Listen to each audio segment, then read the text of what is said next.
Morning student. आज हम start करने वाले हैं 12th की बिजनेस स्टडीज़ की एक टॉपिक जीएसटी, जिसके बारे में आप जानते हैं। जीएसटी है क्या? गुड्स एंड सर्विस टैक्स, माल व सेवा कर। सबसे पहले ये टॉपिक समझने से पहले हमें समझना होगा टैक्स क्या है। टैक्स बोलते हैं कर। टैक्स वो चीज़ है जो हम गवर्नमेंट को पे करते हैं, आइदर इन डायरेक्ट और इनडायरेक्ट फॉर्म। डायरेक्ट और इनडायरेक्ट से क्या मतलब है? टैक्स दो टाइप के होते हैं, डायरेक्ट और इनडायरेक्ट, यानी प्रत्यक्ष कर और अप्रत्यक्ष कर। डायरेक्ट टैक्स वो टैक्स होता है जो हम डायरेक्टली गवर्नमेंट को पे करते हैं, एंड इनडायरेक्ट टैक्स वो टैक्स होता है जो हम इनडायरेक्टली पे करते हैं टू द गवर्नमेंट। टैक्स क्या है? हम कोई भी इनकम अर्न करते हैं, उस इनकम पर गवर्नमेंट हमारे से कोई ना कोई टैक्स लेती है, कोई ना कोई अमाउंट लेती है, उसको हम टैक्स बोलते हैं। वो टैक्स एज ए हमारे ऊपर ही इन्वेस्ट करती है। Road as a road, electricity service provide कर दी, यूटिलिटी सर्विस प्रोवाइड कर दी, इस तरीके से। तो डायरेक्ट टैक्स क्या होता है भाई? तो डायरेक्ट टैक्स वो टैक्स होता है जो गवर्नमेंट को इनडायरेक्टली पे किया जाता है। जैसे हम हमारी जो जो भी इनकम है, उन इनकम से जो भी हमने प्रॉफिट अर्न किया है, उस प्रॉफिट का थोड़ा सा पार्ट हम एज ए टैक्स गवर्नमेंट को देते हैं, वो होता है डायरेक्ट टैक्स। उस टैक्स के अंदर एक एग्जांपल है इनकम टैक्स। आजकल सभी लोग ये पे कर रहे हैं जिनकी इनकम 2,50,000 से ऊपर है, और जैसे जैसे अमेंडमेंट आ रहे हैं वैसे वैसे टैक्स की रेट भी क्या होती है, चेंज होती रहती है। वेल्थ टैक्स ये भी लगता है हमारे इंडिया में, जो भी आपके पास गोल्ड ज्वेलरी वगैरह है उन पर ये टैक्स लगता है, वेल्थ टैक्स। अब हम बात करते हैं इनडायरेक्ट टैक्स की। इनडायरेक्ट टैक्स वो टैक्स होता है जो हम डायरेक्टली गवर्नमेंट को ना पे करके हम मीडिएटर को पे करते हैं, और मीडिएटर के थ्रू ही गवर्नमेंट के पास जाता है। जैसे एग्जांपल हम बात करें, कोई कोलगेट है, हमने कोई भी बुक्स परचेज़ की है, कोई क्लोथ परचेज़ किए हैं, उस पर कोई भी टैक्स लगा है ना, तो वो टैक्स हम उस मैन्युफैक्चर को पे करते हैं, और मैन्युफैक्चर पे करता है किसको? गवर्नमेंट को। तो ऐसा टैक्स जो डायरेक्टली गवर्नमेंट को पे नहीं किया था, इनडायरेक्टली पे किया था, उसे बोलते हैं इनडायरेक्ट टैक्स। इनडायरेक्ट टैक्स की बहुत सारे टाइप्स हैं। जैसे एग्जांपल हम देख लें, VAT, value added tax. Question पूछते हैं वैट क्या है, तो वैट सेल्स टैक्स को ही वैट बोलते हैं। ड्यूटी, उत्पाद शुल्क, सर्विस टैक्स, सेवा कर, कस्टम ड्यूटी, कस्टम कर, ये अलग अलग कर हैं, इसकी चर्चा हम बाद में करेंगे। क्या हुआ था जीएसटी के अंदर? तो जीएसटी के अंदर गुड्स एंड सर्विस टैक्स, इसकी फुल फॉर्म है गुड्स एंड सर्विस टैक्स, अर्थात इसका मतलब है गुड्स एंड सर्विस दोनों पे ये टैक्स एप्लीकेबल होता है, मतलब as well as goods and as well as service, मतलब ये गुड्स पे भी लगता है और सर्विस पे भी लगता है। अब हम बात करते हैं इसके अंदर इंक्लूसिव की। तो जीएसटी से पहले कौन कौन से एक्ट थे जो पहले लगते थे, अब नहीं लगते, क्योंकि अब वो सारे के सारे जीएसटी के अंदर क्या हो गए, इंक्लूड हो गए हैं। उसके अंदर है एक्साइज ड्यूटी, इसको बोलते हैं उत्पाद शुल्क। नंबर 2 सेल्स टैक्स, जिसको हम बोलते हैं वैट, मूल्यवर्धन कर या विक्रय कर भी बोल सकते हो आप इसको। और लास्ट है सर्विस टैक्स यानी सेवा कर। लगता है उसको हम बोलते हैं एक्साइज ड्यूटी, यानी उत्पादन पर लगने वाला कर उत्पाद शुल्क कहलाता है। सबसे पहले मैं बता दूं, आप कोई भी गुड्स बनाओगे तो उस पर लगेगा एक्साइज ड्यूटी। आप मैगी बना रहे हो तो मैगी पे लगेगा एक्साइज ड्यूटी, ठीक है।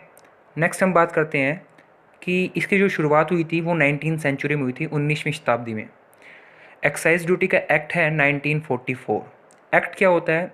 कोई भी रूल लॉ एप्लीकेबल करना है तो गवर्नमेंट यानी जो हमारा लेजिस्लेटिव है वो हमें पावर देता है, हमारा जो संविधान है वो हमें पावर देता है कि हम कोई भी अधिनियम बना सकते हैं।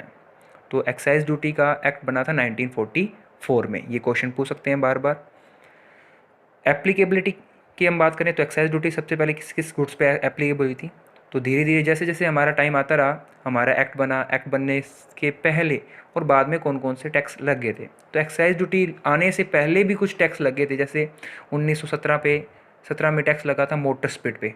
मोटर स्पिरिट यानी मोटर पे लगता था, क्योंकि वो मोटर बाहर से आती थी ब्रिटिश टाइम में, तो वहाँ पर जो टैक्स लगता था मोटर स्पिरिट पे सबसे पहले लगा 1917 में, उत्पाद शुल्क लगा मोटर स्पिरिट पे। फिर उसके बाद 1922 पे लगा कैरोसिन में, कैरोसिन के उत्पादन पर टैक्स लगने लग गया 1922 में। फिर 1943 में लगा तंबाकू पर, ठीक है, और फिर आया 1948 पे सिगरेट पे। तो ये 4 एक्साइज ड्यूटी लगी थी सबसे पहले, तो आपको याद रखना पड़ेगा 17, 22, 43 और 48। इस तरीके से आप याद कर सकते हो एक्साइज ड्यूटी के एप्लीकेबल एक्ट। और ये ध्यान रखना, ये मैन्युफैक्चरिंग गुड्स पे लगता है, ठीक है, किसी भी गुड्स को बनाने पर। फिर हम बात करते हैं सेल्स टैक्स की। तो सेल्स टैक्स क्या है? विक्रय कर, कोई भी चीज़ हम बेच रहे हैं यानी सेलिंग पर जो टैक्स लगता है उसको बोलते हैं सेल्स टैक्स। इसको वैट भी बोल सकते हैं। वैट, वैट का मतलब होता है वैल्यू एडेड टैक्स।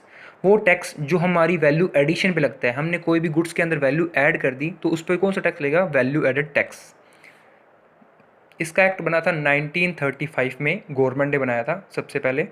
किसी भी गुड्स पे आप परचेज़ कर रहे हो, सेल कर रहे हो, देन ये एक्ट एप्लीकेबल होता था और ये गवर्नमेंट ने हमें पावर दी थी। इस पावर के अंदर हम किसी भी गुड्स पे हम टैक्स लगा सकते हैं। इसके बाद हम बात करें 1938 में सबसे पहले एमपी के अंदर, 1938 में सबसे पहले एमपी में ये सेल्स टैक्स एप्लीकेबल हुआ था। मोस्ट इंपॉर्टेंट क्वेश्चन, और ये आया हुआ है 2017-18 के एग्ज़ाम में कि फर्स्टली कौन से स्टेट पर टैक्स एप्लीकेबल होता? वैट। तो वैट सबसे पहले एप्लीकेबल था 1938 में एमपी में। ओके, नेक्स्ट हम बात करते हैं सर्विस टैक्स की। लास्ट हमारा सर्विस टैक्स, ये टैक्स ऐसा एक सिंगल टैक्स है जिसका कोई एक्ट नहीं है। ये फाइनेंस एक्ट 1994 के थ्रू ये एप्लीकेबल था। इसका खुद का कोई एक्ट नहीं है, ये हर साल जो एक्ट आता है आपका बजट में आता है ना एक्ट, उसके थ्रू ये एप्लीकेबल होता है। और 1994 में जो एक्ट आया था फाइनेंस एक्ट, हर साल आता है ये, और इससे ही ये एप्लीकेबल होता।